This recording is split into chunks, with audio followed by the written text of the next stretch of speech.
Welcome to this week's episode of the Top Podcast. As always, I'm one of your hosts, Rob, and joined with me are my friends Mike.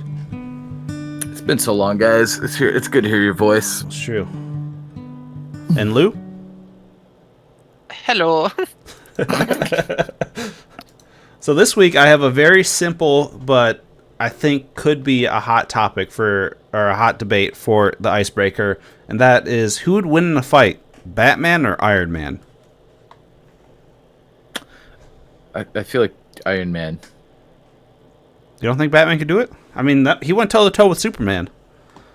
Yeah, no, sure, but like, Batman's got contingencies for all of the DC superheroes, like all the Justice League people turning. I don't feel like Batman has prepared for an interdimensional robot man with that laser beam out of his chest. Is he interdimensional? I don't know the comics. Well, he would be if the two of them ended up in a fight. But then Batman's also interdimensional, so I feel like it kind of cancels out. The point being, he's not prepared for it. Is there a DC equivalent to Iron Man? I don't know. Lou, you got any input? Who do you think would win? I don't. Yeah, this. I don't know. I don't know. Fry this brain. Like, I feel like if they really wanted to kill each other, I don't feel like Batman's dodging that many laser beams. I don't see it happening. I think it might depend on how much time he has to prep. Yeah, which is always the thing with Batman. Always Batman. Like, I don't know. I feel like I love Batman, but I feel like the internet has collectively just kind of got this idea that he's unstoppable, and I don't know, dude. Like, again, like that laser beam out of his chest, it's like massive. Mm-hmm. I don't see him. If Tony wants him dead, I think he dies. Is there any set of prep time? Tony wants him dead. Sorry. That's it. He'll swim with the fishes. A gabagool. If Mr. Stark wants him done, he's done for. Is there any amount of prep time you would say you would give if Batman had a month? Do you think that would give him the edge or no? I mean, I think he could put up a good fight, but I don't know, man. You can just make an EMP, right? If that heart stops, right? I don't know anything about Iron Man. I don't either. I'm just making stuff up. All right. Well, we're going to go into the decade of superhero movies, and while I don't know if there's going to be any superhero movies on this list, we're doing a draft. We're finishing our draft series for movies in the 2010s. I'm going up first, and my goodness, what is one? I feel like this decade, even though we were kind of talking about this before, even though it's like we grew up a lot of it and I went to the movies the most in this decade, I just doesn't quite have the heavy hitters as the 90s and 2000s. So I hope you guys don't steal my movies because I'll be kind of screwed. But let's start out with I'm going with an indie movie because I feel like this is when we talked about the indie rom-coms 500 Days of Summer last episode. So I'm going to bring in something when I feel like I know that's autumn. My goodness, couldn't think of a different name. I feel like this is when indie movies really started to pop off. Maybe that's just because I got more knowing in the scene. But I really liked it. It is a suspenseful movie, not a horror movie. I'm going to go with Ex Machina. Okay. Ooh. Nice. I understand what you're into now. I respect that. Yeah. I'm just trying to placate our AI overlord. No. Yeah. Came out in 2015. The premise is do you guys know what the Turing? Do you guys know what the Turing test is? Are you familiar with the? So I do, but you should explain it for the listener. Yeah. So the Turing test is that someone has to have a conversation with a machine, and then can they determine if the machine is a machine, and if they can't determine if a machine is a machine or a robot AI, then it passes the Turing test. If it's indistinguishable from a human. So that's the premise, is that this guy wins this resort to go meet this. It's basically like a Mark Zuckerberg, that type of tech person. And the whole thing is he has to be able to tell if this AI woman is capable of like emotions and things like that, and if it passes the Turing test. And it gets wild, and the cinematography is fantastic. I saw it in theaters, and I was blown away by it. And I'm not even a horror movie person. I loved it. You watched it for the story, I promise. My friends are like, "Hey, you want to go see this movie?" I'm like, "Yeah, sure. I'm not really into horror, but I'll go check it out." What if it was like extremely scary? Would you sat through the whole thing, or? Yeah, I can't. Mama didn't raise no Oh, sissy. okay. Okay. You just don't want to get into it if you know that it's scary. Yeah, I'd be like, I got better things to do with my time. But it's because you paid for a ticket. That's why. that is why. It's like the time we another horror movie. I would highly doubt this is on anyone's, but I did go see Texas Chainsaw 3D with my friends just because we were sneaking into the movie. But that Allegedly. no. Well, we bought the tickets, but then we told. I don't even think I told my mom what movie, but like the people that we knew their parents cared, like, oh, we're gonna go see Lincoln because it was that same year. So I just told them what Lincoln was about. Spoiler: he dies at the end, and they went to go see Texas Chainsaw Massacre 3D. Oh, I know, crazy. whoa! What the heck? Hey, Not cool, man. It's a 13-year-old movie. I feel like. No. Objection. All right. General spoilers for anything on this list, as we found out last week, and all right of now, American history. and all of American history. Couldn't have seen that coming. Well, that's on you, Mike. What are you picking at number 2? Hush. What a silly movie. So good. So good. Such a silly movie. Well, yeah. If you don't think deeply, I could see how. You just like some intellectual. representation. That's what you want. So Hush is, at first glance, a movie about a deaf woman who successfully fends off a male antagonist attempting to kill her for no apparent reason. A protagonist. It's like, We know what side. We know who Right here. Mike's cheering for. I gotta get rid of this deaf chick. But on further examination, I propose to you that Hush is a movie about an author working through the process of telling her story by putting herself mentally into the story and working through all of the scenarios. Because while on the surface it is just a fun action thriller about this woman who just has to outsmart this never fully explained individual who just shows up with a bit of a life and death vendetta against her. You see her writing at the beginning of the movie, and if you pause, you can read what's on the screen. And I swear to you, the descriptions in these pages fit perfectly moments in the story. And so there's a point in the movie where she stops and she starts trying to plan out what to do next. And you see her do the one thing, and then you see the way that he would kill her. And so she tries the next plan, and you see how that would go wrong. And then she tries like 2 more plans until she finds the one that in her head can work. And she goes and she does that. And then at the very end of the movie, everything is like wrapped up. The villain has been taken care of. The police show up, and she has just this satisfied smile that doesn't really make sense to me if she's just happy to be alive, but makes perfect sense to me if she's experiencing the sensation of a job well done. And anyone who's ever finished a manuscript knows it's one of the best feelings. It's so good. Debatable. And so I think that this movie is all happening in her head, and that it's just this incredible story about storytelling. But on the surface, it's just a ridiculous story about a deaf woman fending off a knife wielding, mask wearing attacker. So you're saying, like, do you think the whole thing's basically a dream type thing?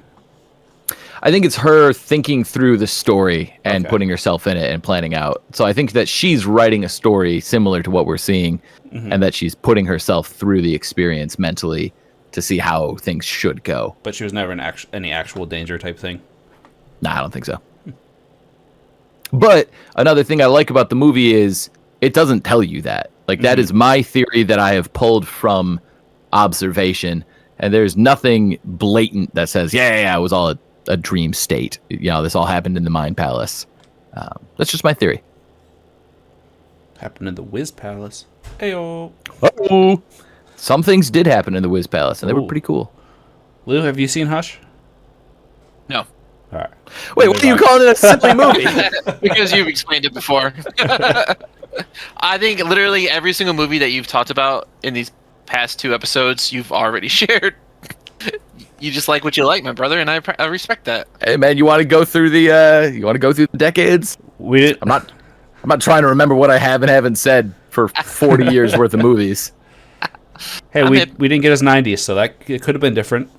It could have been different. I It respect wouldn't have been. All right, Lou, what do you got at number 3? My number 3, it's a real toss-up between the beautiful 2017 Star Wars Last Jedi and the 2012 Marvel Avengers. I have Hulk. I kid. I'm gonna go a movie that I honestly I think during this time I think I was just watching movies from other decades, from 2010 and 2019. I think I was just like playing catch up to like all the good movies before this time. But a movie that I love, that I was super surprised of how much I liked it, because the name is super stupid. It's Jojo Rabbit. Have you guys seen Jojo Rabbit? I've not. I've heard great things about it though. I think you guys should definitely watch Never even Jojo heard Rabbit. of this. There's no I definitely think you guys should watch. I mean, the amount of times I've seen the excitement on your face playing Surprise Hitler or Secret Hitler. Surprise! Isn't it World War? It's in the World War II, right? Is it in Germany? It's in World War II. It's in Germany. It's super basic. I'm not going to talk too much about it and spoil it. But it's just Jojo trying to be the best Hitler, but the best Nazi of all time. And his imaginary friend is Hitler. It's a JoJo reference. Everything's a JoJo reference. Everything's a JoJo reference. So watch it, love it. It's great. You're gonna give Mike some new tricks for Surprise Hitler.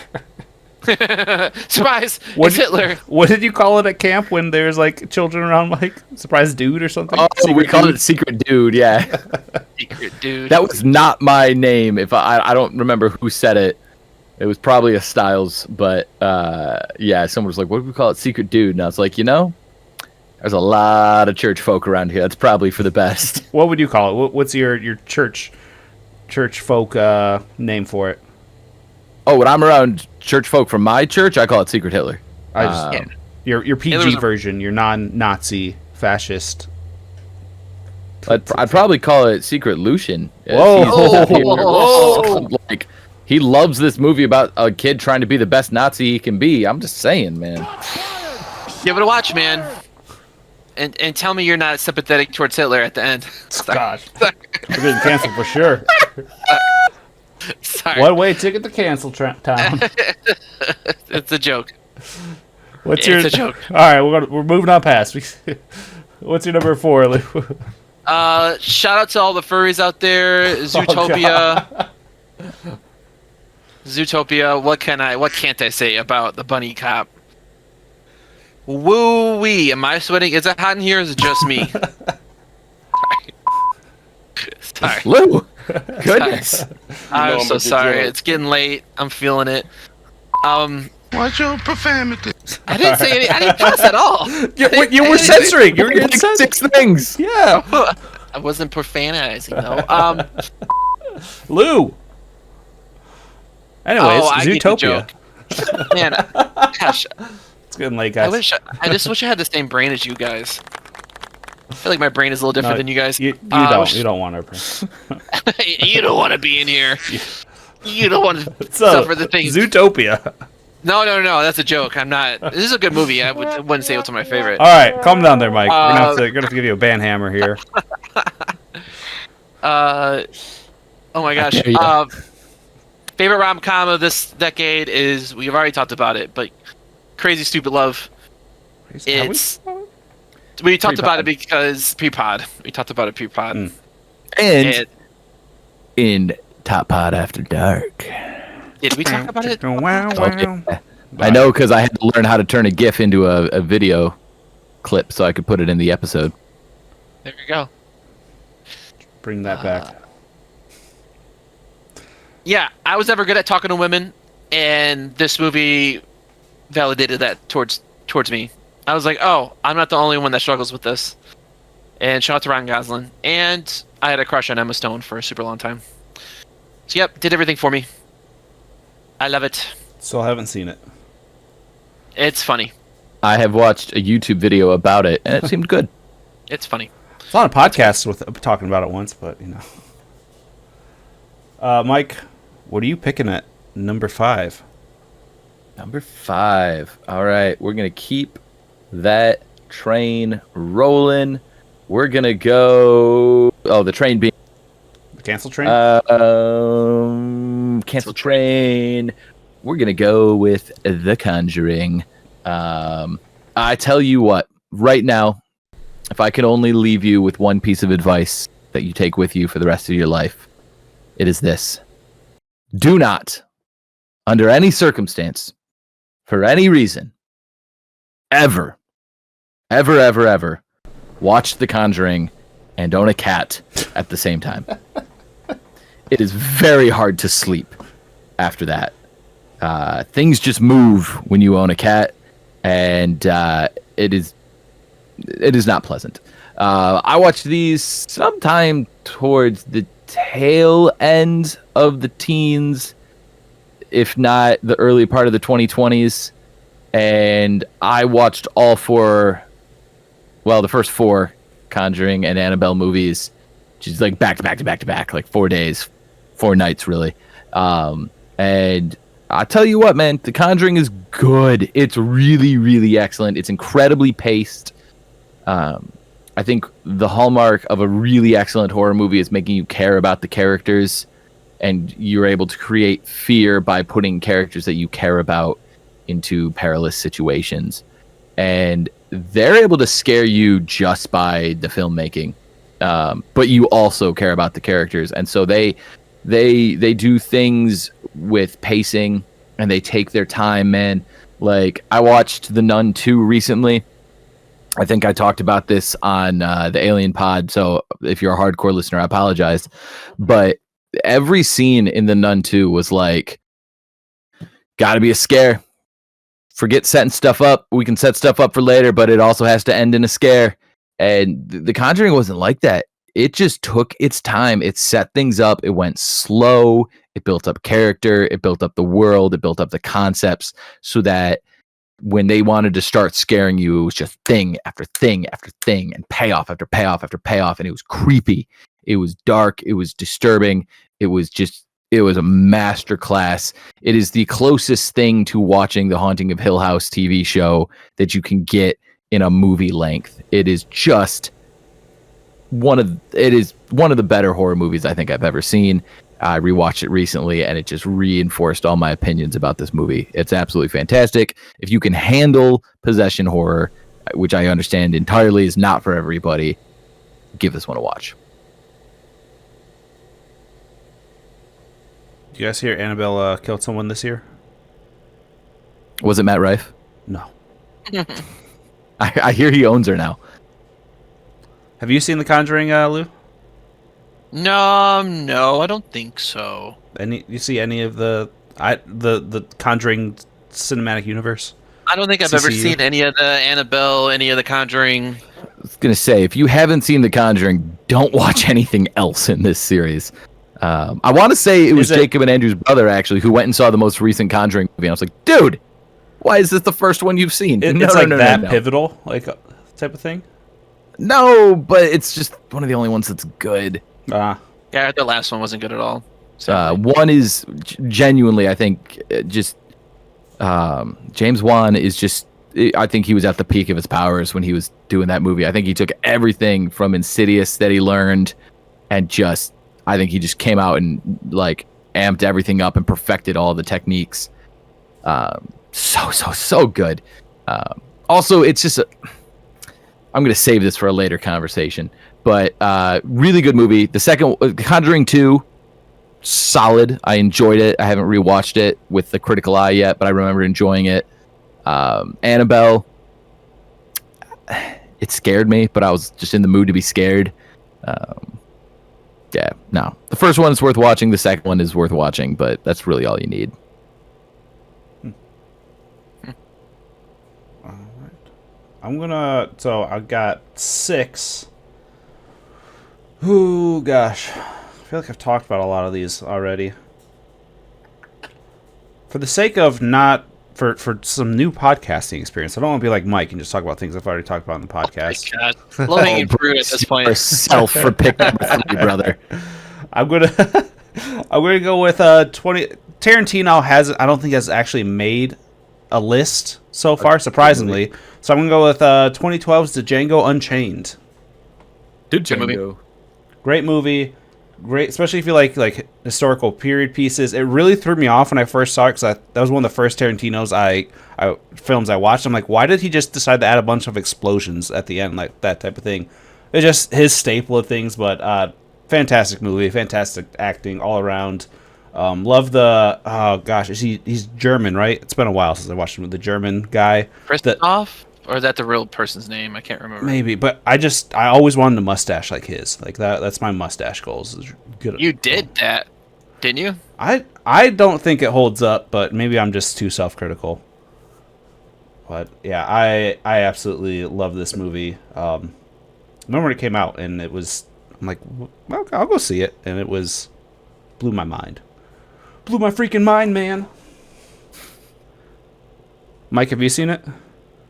No, I don't like Tarantino. Oh my gosh, It's a good one, though. so sad. Do you like Jamie Foxx?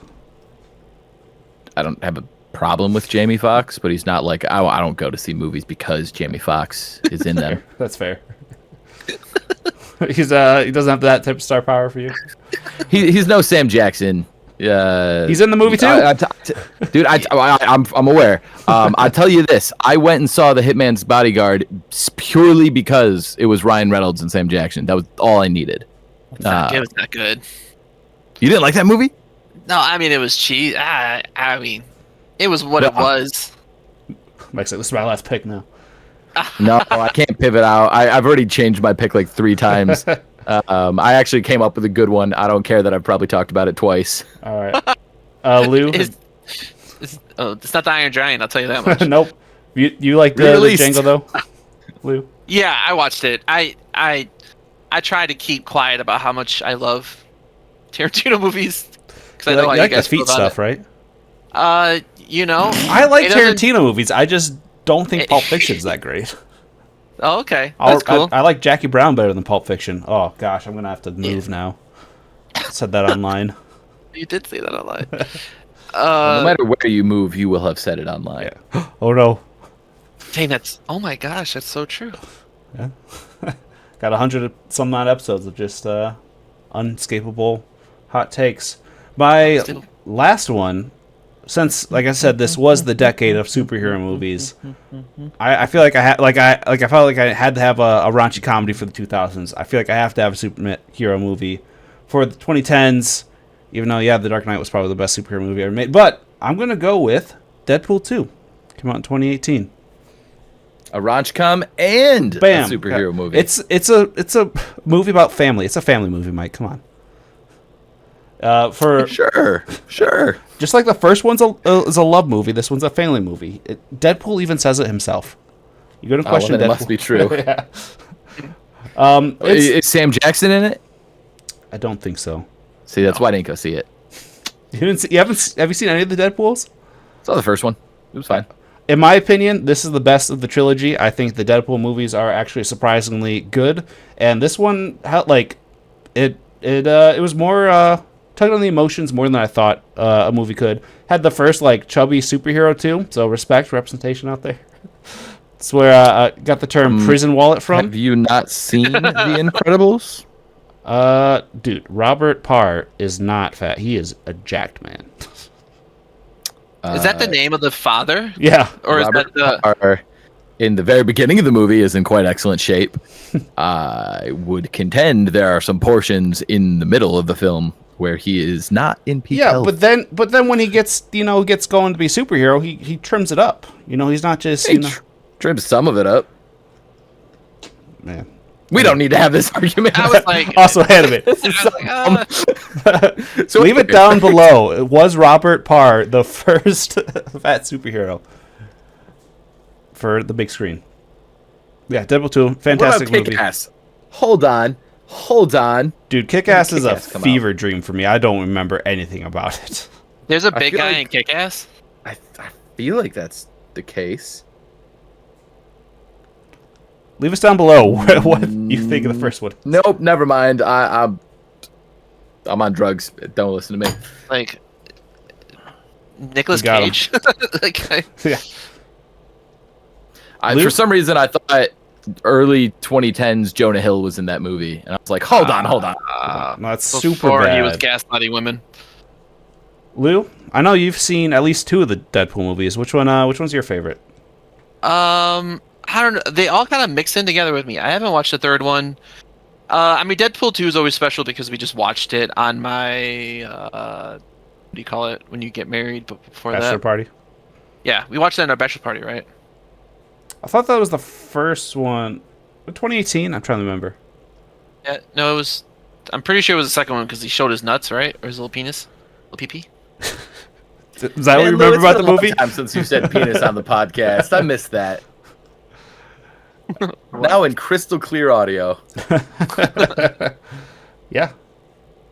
Yeah. So yeah, it's just it's good. Boom, then we got some I- burgers. I think I'm a little over him personally, but yeah, overall, Mhm. it's good. All right, Mike. What's your last pick of the 2000s? What's this movie we've heard before? So it was going to be American Reunion. Oh my Gosh. And then I remembered a movie Thank you for listening that to this week. is the more I watch it, the more it goes from one of my favorite comedies to just one of my favorite movies. I freaking love Bryan Cranston, and when you pair him with James Franco, why him might be the funniest movie of the the teens to me. It's so good. I've gone off about this movie several times. It's fantastic. It's heartwarming. You don't have to watch it at Christmas, but you can. It's hysterically funny, and do not watch it with your parents. Is it the last good raunch-com? For now. Ooh. Do you plan on making one? Yeah, for Horseman Productions. They're cooking something up, Luke. Brother, in the kitchen. I've been trying to talk them into it for a long time, and if they start actually making movies, and they've been doing stuff, they've been making noise. I am not. All I will say is that the pitch was I want to do for raunch coms what Scream did for horror movies. So all we have to do is write a genre-defining script, and away we go. Oh, yeah, that easy. Piece of cake. All right. And it has Kiss if you're a big Kiss head. So, cameo at the end. Lou, I want you to finish out our movie draft. This series has suspended 4 separate weeks, a month's worth of pods. The last pick is in your hands. What are you picking? Wow, That's not a drum roll. I'm so sorry. Wasn't a joke, Mike. I don't know if we can trust him for rom-com ideas. I can't read the board, man. I can't read. I'm gonna go with 2017 Wonder Woman for my last. Oh, you're joking. Great I thought acting. you were- Now you can do the drum, Mike. I honestly, I do not know. The drum will only make me more nervous. Please don't do the drum. There we go. That makes more sense. I have a Tarantino movie. I have. Ew! No! Keep that between you and your wife. Can't do it. I'm gonna go Whiplash. Whiplash. Ah! Whiplash. nice. Hey, drums. I get it. There you go. Whiplash. That's why I picked it. Yeah. Yep. Whiplash. J.K. Simmons just absolutely just skyrocketed in this. I mean, I remember seeing him as the guy from Peter Parker. I can't remember. J. Jonah Jameson. Spider-Man? Yeah. Yep. Not all at once. Just insane. Just absolutely insane. If you've ever done anything where you've had a coach or a mentor that is just absolutely bat poopy crazy, Bat poopy crazy. bat poopy crazy, it ever strive to do great at anything, watch this movie. It's It's like a horror movie without the horror. I've seen the last scene. Cool. It's a movie I always wanted to see, but I haven't gotten Yeah. around to seeing it. Watch it. I literally cried at the end. I don't know why. It's not very It sad. didn't make me cry. It's not going to make you cry, Robert, I promise. I've been trying to get Andrew to watch this movie for years now, and he just won't do it. Have you watched it? Yeah? Oh, cool. Did it make you cry? No. Ah. No, Close. Ooh. ooh, That's saying a lot.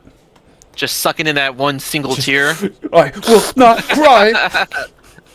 My eye was just like, Yeah, there it is. there we go. We gave it to him and he took it. Yep. Any honorable mentions? know I'm Mike, a obviously you degenerate. said you had American Reunion.